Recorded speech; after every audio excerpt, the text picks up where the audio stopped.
नमो नमः प्रवाचिका अहंदया जोशी अत्र समेषां स्वागतम्। एषा कथा परमहंस योगानंद पुस्तकात उद्धृता अस्ति। कथायाः नाम अस्ति मी हिंदुस्थानात परत येतो। अस्तु तर्हि आरंभं कुर्मः। हिंदुस्थानातील त्या पवित्र हवेचे श्वसन मी कृतज्ञतापूर्वक करीत होतो। आमची बोट राजपुताना मुंबईच्या भव्य बंदरास 22 ऑगस्ट 1935 रोजी लागली। जहाजातून उतरल्यावर माझा पहिला दिवस अगदी गडबडीचा गेला। पुढील वर्ष कसे जाईल याची जणू ती सूचना होती। अगदी बंदरावरच मित्रमंडळी हारतुरे घेऊन स्वागत करण्यास आली होती। आम्ही ताजमहल हॉटेलमध्ये उतरलो।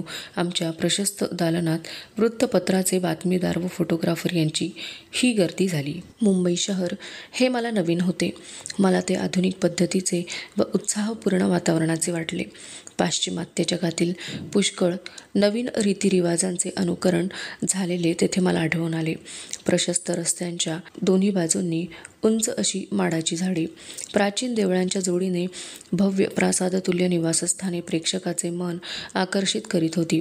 परंतु इकडे तिकडे स्थळे पाहावयास आम्हास फार थोडा वेळ होता। गुरुजी आणि माझी इतर सुहृद मंडळी यास भेटावयाची मला उत्कंठा लागली होती।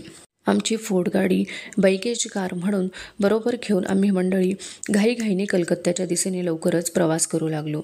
आम्ही हावडा स्टेशनवर येऊन पोहोचलो। आमचे स्वागत करावयास स्टेशनवर लोकांची एवढी भयंकर गर्दी जमली होती की आम्हाला गाडीतून खाली उतरता येणेच मुश्किल झाले। स्वागत समितीचा पुढाकार कासिम बझारचे तरुण महाराज व माझा भाऊ विष्णू यांनी घेतला होता। आमच्या लहानशा तुकडीचे त्यांनी जे प्रेमळ व भव्य स्वागत केले त्याने माझे मन भारावून गेले। पुढे आमची मिरवणूक निघाली। आमच्या पुढे मोटारी व मोटारसायकली आणि त्याबरोबर वाद्यांची तुतारी व शंखनाद। नखशिकांत फुलांच्या हारांनी भरून गेलेलो आम्ही तिघे ब्लेच, श्री राईट व मी अगदी मंद गतीने माझ्या वडिलांच्या घरी जाऊ लागलो। माझ्या वृद्ध वडिलांनी मला आलिंगन दिले, जणू मी मेलेलो पुनः जिवंत होऊन त्यांना भेटावयास आलो आहे असे त्यांना वाटले। आम्ही एकमेकांकडे नुसतेच बराच वेळ पाहत राहिलो। आनंदाने आमच्या तोंडातून शब्द फुटेना। आमच्या भोवती भाऊ बहिणी, चुलते, काक्या, माम्या, चुलत मामे, भावंडे आणि जुने मित्र यांचा घोळका जमला होता आणि प्रत्येकाच्या डोळ्यातून आनंदाश्रू वाहत होते, ज्याची आठवणच फक्त एक पुरातन अवशेष म्हणून राहिली आहे। असे प्रेमळ पुनर्मिलनाचे दृश्य माझ्या अंतःकरणात अगदी अविस्मरणीय असे राहते। माझे गुरु श्री युक्तेश्वर यांची जी माझी भेट झाली त्याचे शब्दांनी वर्णन करता येत नाही। माझ्या चिटणीसाने त्या प्रसंगाचे वर्णन जे केले आहे ते पुरेसे आहे ते असे। आज अतिशय उच्च अशा आकांक्षा बाळगून मी योगानंदजींबरोबर कलकत्त्याहून सेरामपूरला मोटारीने गेलो। श्री राईट आपल्या प्रवासाच्या रोजनिशीत लिहितात, आम्ही गमतीच्या दुकानांवरून गेलो। त्यांपैकी एक दुकान असे होते की कॉलेजच्या दिवसात योगानंदजी फराळाकरता तेथे जायचे। त्यांचे ते अगदी आवडीचे दुकान होते। शेवटी आम्ही एका अरुंद दोन्ही बाजूंना उंच उंच भिंती असलेल्या अशा गल्लीत शिरलो। पुढे एकदम डाव्या बाजूला वळल्यावर आमच्या समोर एक साधीसुधी दुमजली आश्रमाची इमारत उभी राहिली। वरच्या मजल्यावरची गच्ची पुढे आलेली होती। एकंदर चहूकडे शांततापूर्ण एकांताचे वातावरण नांदत होते। एका गंभीर विनयशीलतेने मी योगानंदजींच्या पाठोपाठ आश्रमाच्या भिंतीच्या आत अंगणामध्ये गेलो। माझ्या हृदयाचे ठोके जलद पडत होते। सिमेंटच्या जुन्या पायऱ्यांवरून आम्ही वरती गेलो। सत्याच्या शोधार्थ बाहेर पडलेल्या असंख्य साधकांनी त्या पायऱ्या आपल्या पायांखालून घातल्या असतील। जसजसे आम्ही पुढे चालू लागलो तसतशी आमची उत्कंठा वाढू लागली। जिन्याच्या वरच्या टोकाला त्या महात्म्याची स्वामी श्री युक्तेश्वरांची एका ऋषीला साजेशी अशी उमदी मूर्ती शांतपणे उभी असलेली आमच्या दृष्टीस पडली। त्यांच्या उदात्त सान्निध्यात आल्याने मला धन्यता वाटली व त्याने माझे हृदय हेलावले व उचंबळून आले। जेव्हा योगानंदजींनी त्यांच्यापुढे गुडघे टेकून आणि विनम्र मस्तकाने आपल्या गुरूंच्या पायांना हाताने स्पर्श करून आणि नंतर विनयशील आज्ञाधारकपणाने आपले मस्तक त्यावर ठेवून आपल्या आत्म्याची कृतज्ञता दर्शवली व त्यांना अभिवादन केले, तेव्हा माझ्या डोळ्यात अश्रू उभे राहिले व माझ्या डोळ्यांसमोर त्यामुळे अंधुकता आली. ते मग उठले आणि नंतर श्री युक्तेश्वरजींनी त्यांना दोन्ही बाजूंनी आपल्या हृदयाशी धरले. सुरुवातीला कोणी बोललेच नाही, पण अतिच तीव्र अशा भावना आत्म्याच्या मुखभाषेत व्यक्त केल्या जात होत्या. काय त्यांचे ते डोळे चमकत होते. आत्म्यांच्या पुनर्मिलनाच्या उष्णतेने त्यांच्या डोळ्यांना तेज चढले होते. त्या शांत दालनात वाऱ्याची एक झुळूक येऊन गेली आणि प्रत्यक्ष सूर्यनारायणाने सुद्धा ढगांना बाजूला सरून आपल्या देदीप्यमान वैभवाचा त्यावर मुलामा चढविला. मी पण गुडघे टेकून गुरुजींच्या पुढे विनम्र झालो व माझे स्वतःचे अव्यक्त प्रेम व आभार त्यांच्या पायांना स्पर्श करून व्यक्त केले. त्यांचे पाय उतार वयामुळे व इतकी दीर्घकाल सेवा केल्यामुळे आता अगदी सुरकुतल्यासारखे झाले होते. त्यांचा मी आशीर्वाद घेतला. मी नंतर उभा राहिलो व दोन सुंदर खोल अंतर्दृष्टीमुळे धुंद झालेले पण आनंदाने प्रफुल्ल असे नेत्र माझ्या दृष्टीस पडले. आम्ही त्यांच्या बसायच्या खोलीत गेलो. त्या खोलीची एक बाजू गच्चीला लागून उघडी होती. ती आम्हाला रस्त्यावरून येताना दृष्टीला पडली होती. गुरुजींच्या पुढ्यात एक जुनाट बैठे टेबल होते. गुरुजी सिमेंटच्या फरशीवर एका चादर घातलेल्या जाजमावर बसले होते. योगानंदजी आणि मी गुरुजींच्या पायांशी बसलो. आम्हाला टेकावयाला व गवताच्या चटईवर हातपाय सैल करून अंग हलके करायला भगव्या रंगाचे अभरे घातलेले तसे तक्के ठेवलेले होते. दोन स्वामीजींमध्ये चालत असलेले बंगाली भाषेतील संभाषण समजून घेण्याचा मी वारंवार प्रयत्न केला, कारण मी पाहिले की ते दोघे जेव्हा एकमेकांशी बोलत तेव्हा इंग्लिश भाषेचा ते उपयोग करीत नसत, परंतु स्वामीजी महाराज त्यांना कित्येक परमगुरू असेही संबोधितात. इंग्रजी बोलू शकतात, पण पुष्कळदा बोलतातही. पण त्या महात्म्याचे साधुत्व अंतःकरणाला ऊब आणणारे त्यांचे स्मित व त्यांचे ते चमकणारे डोळे यांच्या साहाय्याने मी ओळखले त्यांच्या शब्दांचा. मग ते शब्द विनोदाने वापरलेले असोत की गंभीरपणे म्हटले जावोत. एक गुण माझ्या चटकन ध्यानात आला, तो हा की त्यांच्या विधानात स्पष्टपणा, निश्चितता ही हटकून असायची. ही निश्चितार्थता साधू पुरुषांच्या वाणीमध्येच असते, कारण आपण काय जाणतो हे त्यास माहीत असते, कारण खुद्द परमेश्वराचा साधू पुरुष जाणत असतो. त्यांची गाढ प्रज्ञा, ध्येयनिष्ठता व दृढ निश्चय हा प्रत्येक बाबतीत दिसून येईल. आदरबुद्धीने त्यांच्या वृत्तीचा मी वारंवार अभ्यास केल्यावर माझ्या असे ध्यानात आले की त्यांची शरीरयष्टी सुदृढ व व्यायामाने कमावलेली आहे आणि तिला कठीण कसोटीच्या प्रसंगांनी व संन्यस्त वृत्तीच्या त्यागाने आणखी कठीणपणा आणलेला आहे. त्यांची मुद्रा व त्यांचा आविर्भाव राजन्य आहे. त्यांचे कपाळ निश्चितपणे वरवर जात होते, जणू स्वर्ग शोधावयासच ते निघाले होते. पण त्या कपाळामुळे त्यांच्या दिव्य अशा चेहऱ्याला शोभा आणली होती. त्यांचे नाक जरा मोठे होते. आपले नाक काही करमत नसले म्हणजे करमणुकी करता ते एखाद्या लहान मुलासारखे बोटांनी चिमटीत धरून रुंदावीत व कोरीत. त्यांचे डोळे तेजस्वी व काळे असून त्या डोळ्यांच्या भोवती इथिरियल निळ्या रंगाचे पवित्र असे वलय असे. त्यांच्या केसांचा मधोमध भांग पाडलेला असून ते कपाळावरती पांढरे झालेले होते व अन्यत्र मधून मधून रुपेरी, सोनेरी व पेरी काळे असे झालेले असून त्यांच्या वळ्या त्यांच्या खांद्यावर रुळलेल्या असत. त्यांच्या दाढी मिशा तुरळक होत्या, पण तशा असूनही त्या त्यांच्या अवयवांना उठाव देत. त्यांच्या स्वभावधर्माप्रमाणे त्याही एकाच वेळी खोल व तशाच बारीकही होत्या. त्यांचे हसणे अगदी दिलखुलास व मजली असे. ते त्यांच्या छातीच्या खोलवरच्या कोपऱ्यातून बाहेर येई व ते असे आले म्हणजे त्या आनंदी व मनापासूनच्या हसण्याने त्यांचे सारे शरीर अगदी गदगदून निघे. त्यांचा चेहरा व त्यांची शरीरयष्टी प्रभावशाली आहे, तितकेच त्यांचे पिळदार स्नायूंचे हात मजबूत आहेत. त्यांची चाल धीरोदात्त व ताठ आहे. त्यांचा वेश अगदी साधा होता, एक साधारणसे धोतर व कुर्ता. एकेकाळी दोन्ही वस्त्रे केशरी रंगाने रंगवली होती, पण आता त्यांचा रंग फिकट नारिंगी असा होता. इकडे तिकडे पाहिल्यावर माझ्या ध्यानात आले की खोली साधारण मोडकळीच्या अवस्थेत आली आहे. त्यामुळे खोलीच्या मालकाचे ऐहिक सोयी सवलतींकडे बिलकुल लक्ष नसावे हे दिसून येते. भिंतींवरून सोन्याच्या पांढऱ्या रंगाचे हवा, पाऊस यांच्यामुळे जागोजाग टवके उडालेले आहेत व त्याच्या आतील निळ्या रंगाचे प्लास्टर मधून डोकावत आहे. खोलीच्या एका टोकाला लाहिरी महाशयांचे एक चित्र टांगलेले आहे आणि त्या तसबेरीला एक साधा हार घातला आहे. खोलीत आणखी एक जुने चित्र टांगलेले आहे. त्या चित्रात योगानंदजी प्रथम बोस्टनमध्ये आलेले व काँग्रेस ऑफ रिलिजन्समध्ये इतर प्रतिनिधींबरोबर उभे असलेले असे दिसत आहे. प्राचीन व अर्वाचीन वस्तूंचा एक विचित्र समन्वय मी येथे पाहिला. एक मोठे काचेच्या लोलकांचे मेणबत्त्या लावायचे हंड्यांचे झुंबर दिसत होते व त्याचा बरीच वर्षे काही उपयोग न झाल्याकारणाने त्याच्यावर कोळिष्टके साचली होती. एक भिंतीवर एक चकचकीत अद्ययावत कॅलेंडर टांगलेले होते. सबंध खोलीत शांतता व सुख यांचा एक प्रकारचा सुगंध दरवळून राहिला होता. गच्चीच्या पलीकडे उंच माडाची झाडे शांतपणे रखवाली करीत असलेली दिसत होती. तेथे मला एक गमतीची गोष्ट आढळून आली. गुरुजींनी टाळी वाजवावी व ती वाजवून संपते न संपते तोच तेथे कोणी एक बालशिष्य ताबडतोब येऊन हजर राहावा. योगायोगाचा त्यांपैकी एकाचा, अगदी किरकोळ यष्टीचा प्रफुल्ल नावाच्या मुलाचा मला विशेष लळा लागला. त्याचे केस काळेभोर असून ते त्याच्या खांद्यांवर रुळत होते.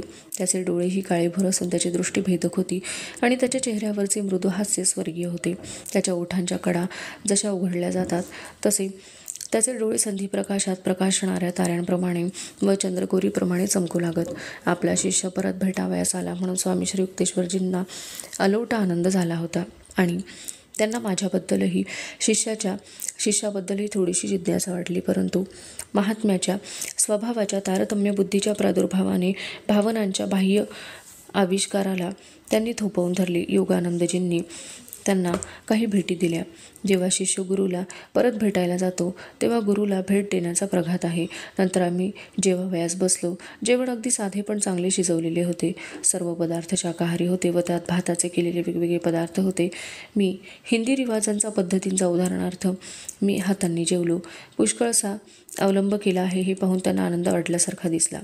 पुष्कळ तास बंगाली भाषेत जोरजोराने संभाषण झाल्यावर आणि हास्यपूर्ण व आनंदपूर्ण अशा दृष्टींनी भेट प्रतिभेट झाल्यावर आम्ही गुरुजींच्या चरणांना वंदन केले व त्यांना प्रणाम करून आम्ही त्यांचा निरोप घेतला आणि एका पवित्र भेटीची कायमची स्मृती हृदयात ठेवून कलकत्त्याला जायला निघालो.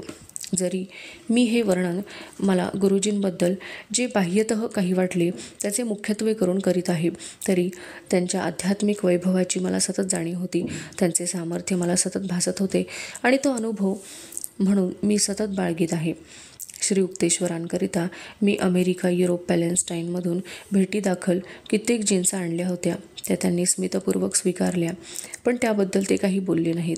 माझ्या स्वतःच्या उपयोगाकरता जर्मनीतून मी एक कळीची छत्री आणली होती. हिंदुस्थानात आल्यावर ती गुरुजींना द्यावी असे मी ठरवले.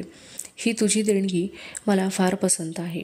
अशा तऱ्हेचा अनपेक्षित शेरा मारल्यावर गुरुजींची नजर माझ्याकडे वळली. त्या नजरेत प्रेमळपणा व समजूतदारपणा भरलेला होता. सगळ्या जिन्सातून ही कळीची छत्री नेमकी ते आल्या गेलेल्यांना माझी भेट म्हणून दाखवीत. गुरुजी, ह्या बैठकीच्या खोलीला एक नवे जाजम घालूया. एके ठिकाणी जाजम फाटले होते. त्यावर श्री युक्तेश्वरांचे व्याघ्रांबर टाकले होते. हे माझ्या नजरेस आले. तुला पाहिजे तर घाल. गुरुजींच्या आवाजात उत्साह असा नव्हता. हे पहा, माझे वाघाच्या कातड्याचे आसन सुंदर आणि स्वच्छ आहे. ह्या माझ्या लहानशा राज्यात मी राजा आहे. त्याच्या पलीकडे हे अफाट जग आहे. या जगाच्या बाह्य गोष्टीबद्दल आस्था आहे. आणि हे शब्द जेव्हा त्यांनी उच्चारले तेव्हा एकदम कित्येक वर्षांपूर्वींच्या आठवणींना उजाळा दिला गेला. पुन्हा मला मी एक लहानसा शिष्य आहे असे वाटू लागले व दररोज काही ना काही निमित्ताने गुरुजींकडून बोलून घेत आहे असा मला भास झाला. सेरामपुरातून व कलकत्त्यातून मी जेव्हा मोकळा झालो तेव्हा श्री राईटना घेऊन रांचीला जावयास निघालो.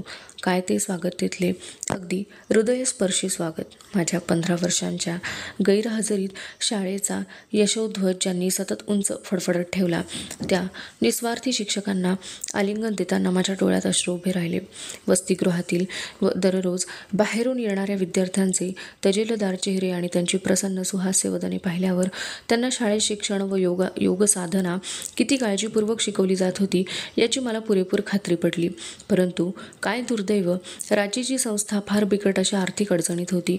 त्यांचा कासिम बझार प्रासाद आम्ही शाळेची मध्यवर्ती इमारत म्हणून वापरत होतो व ज्यांनी इतरही पुष्कळ मोठ्या देणग्या उदार हस्ताने संस्थेला दिल्या होत्या ते वृद्ध असे कासिम बझारचे महाराज सर मणिंद्रचंद्र नंदी आता निवर्तलेले होते. पुरेशा सार्वजनिक आश्रयाच्या अभावी शाळेची पुष्कळ स्वतंत्र स्वरूपाची व कल्याणकारी शैक्षणिक अंगे चालू ठेवण्याच्या मार्गात गंभीर स्वरूपाच्या अडचणी निर्माण झाल्या होत्या. मी अमेरिकेत पुष्कळ वर्षे घालवली व त्या त्याबरोबर तेथील लोकांचे व्यवहारी शहाणपण व कोणत्याही अडचणींना तोंड देण्याची त्यांची निर्भय वृत्ती ही मी शिकून घेतली होती. रांचीत मी एक आठवडा राहिलो व तिथल्या कठीण समस्या सोडवीत बसलो. नंतर कलकत्त्यातील प्रमुख पुढाऱ्यांना व शिक्षणतज्ज्ञांना भेटलो. कासिम बझारच्या तरुण महाराजांची प्रदीर्घ मुलाखत घेतली. वडिलांकडे आर्थिक सहाय्याची याचना केली आणि पहा काय आश्चर्य, रांची विद्यालयाचा डळमळणारा पाया हळूहळू भक्कम होऊ लागला आणि त्यात पुष्कळशा देणग्या माझ्या अमेरिकन विद्यार्थ्यांकडून अगदी नेमक्या वेळी आल्या. मी हिंदुस्थानात आल्यावर थोडक्याच महिन्यात रांची विद्यालयाची स्थापना व घटना कायदेशीर करून टाकली. मला मोठा संतोष झाला. माझ्या आयुष्यातील एक सुखद स्वप्न होते की योग शिक्षण देणारी एक कायमची आर्थिक सोय झालेली संस्था काढावी, ते शैक्षणिक केंद्र करावे. ही माझी मनीषा पुरी झाली. 1917 साली केवळ 7 मुलांना बरोबरी घेऊन मी अगदी अल्पशी सुरुवात केली होती व ती करताना ह्याच स्फूर्तीने मला कार्यप्रवृत्त केले होते. ही शाळा योगदा सत्संग ब्रह्मचर्य विद्यालय या नावाने ओळखली जाते. शाळेत व्याकरण व माध्यमिक विद्यालयाचे विषय शिकवले जातात व वर्ग उघड्यावर वृक्षराजीखाली भरतात. वसतिगृहातील विद्यार्थी व रोज बाहेरून येणारे विद्यार्थी दोघांनाही कोणत्या ना कोणत्या तरी प्रकारचे व्यावसायिक शिक्षण दिले जाते. शाळेतील पुष्कळसे उपक्रम विद्यार्थी स्वतःच स्वयंसंचालित समितीद्वारा चालवित असतात. शिक्षक या भूमिकेच्या अगदी सुरुवातीपासून माझ्या ही गोष्ट ध्यानात आली होती की जी मुले शिक्षकाला खोडसाळपणे त्रास देण्यात आनंद मानतात, तीच मुले त्यांच्यापैकी काहींनी जर आपापसात शिस्तीचे नियम केले तर ते नियम अगदी आनंदाने पाळतात. मी आदर्श विद्यार्थी असा कधीच नव्हतो, त्यामुळे मुलांच्या ह्या खोड्या व त्यांच्या खोडसाळपणा मला आवडत असे. मुलांच्या प्रश्नांकडे पाहण्यास व त्यांचा सहानुभूतीपर विचार करण्यास मी नेहमीच तत्पर असे. खेळ दोन्ही प्रकारचे, मर्दानी व मैदानी, दोन्ही प्रकारच्या खेळांना येथे उत्तेजन दिले जाते. क्रीडांगणे हॉकीच्या व फुटबॉलच्या खेळांनी तणाणून निघतात. खेळांच्या आंतरशालेय स्पर्धांमध्ये रांचीची मुले हटकून बक्षिसाचे पेले मिळवतात. मुलांना इच्छाशक्तीने स्नायूंमध्ये शक्ती भरवण्याची, शरीराच्या कोणत्याही भागाकडे प्राणशक्ती मानसिक प्रेरणेने पुरवण्याची योगदा व्यायाम पद्धती शिकवली जाते. त्यांना आसने, तलवार वापरणे, लाठी व जिजित्सू कुस्तीचा प्रकार यांचेही शिक्षण दिले जाते. प्राथमिक उपचार पद्धतीमध्ये तयार केलेली असल्यामुळे रांचीच्या विद्यार्थ्यांनी प्रांतामध्ये महापूर, दुष्काळ यांसारख्या आपत्तींच्या प्रसंगी बहुमोल मदत केलेली आहे. आश्रमातील आवारात मुले भाज्या लावतात व चरख्यावर सूत कातून त्याचे कापडही तयार करतात. प्रांताच्या कोल, संताळ व मुंडा यांच्यासारख्या आदिवासी जमातींच्या मुलांना प्राथमिक शाळेत हिंदीमधून शिक्षण दिले जाते. जवळपासच्या खेड्यांतून फक्त मुलींकरताच वर्ग चालवले जातात. रांचीचे वैशिष्ट्य म्हणजे क्रियायोगाची दीक्षा देणे हे होय. मुले दररोज आध्यात्मिक व्यायाम करतात, गीता पठण करतात आणि त्यांना उपदेश व प्रत्यक्ष उदाहरण यांकरवी साधेपणा, स्वार्थत्याग, अभिमान व सत्याची आवड हेही गुण शिकवले जातात. पाप किंवा दुष्कर्म म्हणजे ज्यायोगे दुःख उत्पन्न होते ते, व पुण्य किंवा सत्कर्म म्हणजे ज्यायोगे खऱ्या सुखाचा लाभ होतो ते, असे त्यांना शिकवले जाते. पाप किंवा दुष्कर्मास ज्यात विष मिसळून दिलेले आहे अशा मधाची उपमा देता येईल. असा मध म्हणून मनुष्यास ओढून घेतो, पण विष मिश्रित असल्याकारणाने तो घेतल्यास मरण ओढवते. शरीर व मन यांच्यामधील अस्वस्थता एकाग्रता साधनेच्या तांत्रिक शिक्षणाने काढून टाकता येते. याचे तेथील प्रयोग फारच यशस्वी ठरले. रांचीला कोवळी 9-10 वर्षांची मुले 1 तास किंवा त्याहूनही जास्त अशी न हालता आसनांमध्ये मांडी घालून व आपली नजर स्थिर करून ती अध्यात्म किंवा तृतीय नेत्राकडे केंद्रित करून बसलेली पाहणी ही गोष्ट काही अपरिचित नाही. आश्रमाच्या वृक्षराजीमध्ये एक शिवमंदिर आहे. तेथे परमपूज्य परात्पर गुरु लाहिरी महाशय यांचा एक पुतळा आहे. आम्रवृक्षांखाली बागेत दररोज प्रार्थनेचे व धार्मिक पठणाचे वर्ग घेतले जातात. रांचीच्या आश्रमातील योगदा सत्संग सेवाश्रमामध्ये वैद्यकीय व शस्त्रक्रियेची मदत भारतामधील हजारो गोरगरिबांना मोफत दिली जाते. रांची हे ठिकाण समुद्रसपाटीपासून 2000 फूट उंचीवर आहे. येथील हवामान सौम्य व सम आहे. आश्रमाच्या जागेचे आवार 70 बिघ्यांचे आहे. त्यात एक मोठे तळे आहे. त्याचा आंघोळीकरता उपयोग करता येतो. आवारात वृक्षराजी अतिशय सुंदर प्रकारचे आहे. एकूण 500 झाडे आहेत. आंबा, खजूर, माड, पेरू, लिची, फणस अशी निरनिराळी प्रकारची झाडे बागेत आहेत. रांचीच्या पुस्तकालयामध्ये अनेक मासिके येतात. तेथे पाश्चिमात्य व पौर्वात्य अशा दोन्ही लोकांनी देणगी म्हणून दिलेली हजारो इंग्रजी व बंगाली पुस्तके आहेत. जगातील सर्व धर्मग्रंथांचा तेथे संग्रह आहे. एक पदार्थ संग्रहालय असून त्याचे वेगवेगळे व्यवस्थित विभाग पाडलेले आहेत. त्या संग्रहालयामध्ये मौल्यवान दगड व पुरातत्वशास्त्र, भूस्तरशास्त्र आणि मानव वंशशास्त्रदृष्ट्या अनेक महत्त्वाच्या वस्तू ठेवलेल्या आहेत. च्या वेगवेगळ्या भागात मी हिंडलो तेव्हा त्या देशाटनामध्ये मला मिळालेल्या अनेक संस्मरणीय वस्तू त्या संग्रहालयामध्ये ठेवून दिल्या आहेत. माध्यमिक शाखा विद्यालये ही राज्याच्या विद्यालयाच्या धर्तीवर वसतिगृहाची सोय असलेली व योग शिक्षण देणारी उघडली आहेत व ती चांगल्या स्थितीत चालू आहेत. लखनपूर येथे मुलांकरता योगदा सत्संग विद्यापीठ आहे. पश्चिम बंगालमधील पुरुलिया जिल्ह्यातील इस्माइलीचाक येथे व मिदनापूर जिल्ह्यात योगदा विद्यालय व आश्रम आहेत. दक्षिणेश्वर येथे 1939 मध्ये गंगेच्या समोरच योगदा मठाला एक प्रशस्त इमारत व जागा मिळाली. हा मठ कलकत्त्याच्या उत्तरेस काही मैलांवर असून शहरातील गडबडीला कंटाळलेल्या नागरिकांना येथे आश्रमामध्ये शांततेच्या स्वर्गसुखाचा लाभ घडून येतो. दक्षिणेश्वर येथील मठ हे हिंदुस्थानातील योगदा सत्संग सोसायटीचे व या सोसायटीच्या भारतातील इतर भागातील शाळांचे, केंद्रांचे आणि आश्रमांचे मुख्य व मध्यवर्ती ठिकाण आहे. योगदा सत्संग सोसायटी ही संस्था कायदेशीरपणे कॅलिफोर्नियामधील लॉस एंजलिस येथील सेल्फ रिलायझेशन फेलोशिप या आंतरराष्ट्रीय मुख्य केंद्राला जोडलेली आहे. संस्थेची जी कामे चालतात त्यात योगदा मॅगझिन या त्रैमासिकाच्या प्रकाशनाचा व हिंदुस्थानातील निरनिराळ्या ठिकाणांच्या विद्यार्थ्यांकडे SRF पाठ नियमितपणे महिन्यातून 2दा टपालाने पाठवणे यांचा समावेश होतो. हे पाठ शक्तिवर्धन, धारणा व ध्यान यासंबंधीच्या तंत्राविषयी सविस्तर शिक्षण देतात. त्यांच्या काटेकोर नियमबद्ध साधनेच्या योगाने क्रियायोगातील उच्च प्रतीच्या शिक्षणासाठी साधकाची आवश्यक ती सुरुवातीची तयारी होते. हे शिक्षण पुढील पाठात सुपात्र साधकांसाठी दिलेले असते.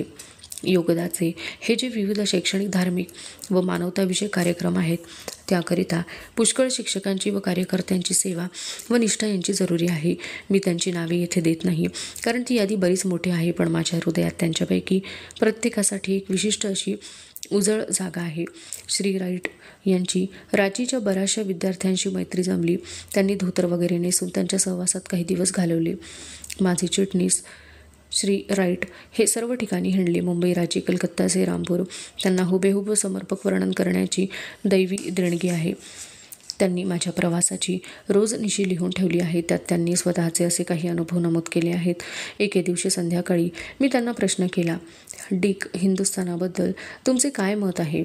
शांती, त्यांनी विचारपूर्वक उत्तर दिले. येथील लोकांची विचारसरणी शांतता प्रधान आहे. अधुना एषा कथा समाप्तिं गता अस्तु तर्हि पुनर्मिलामः. तावन् मंगलं भूयात्. नमो नमः. धन्यवादः.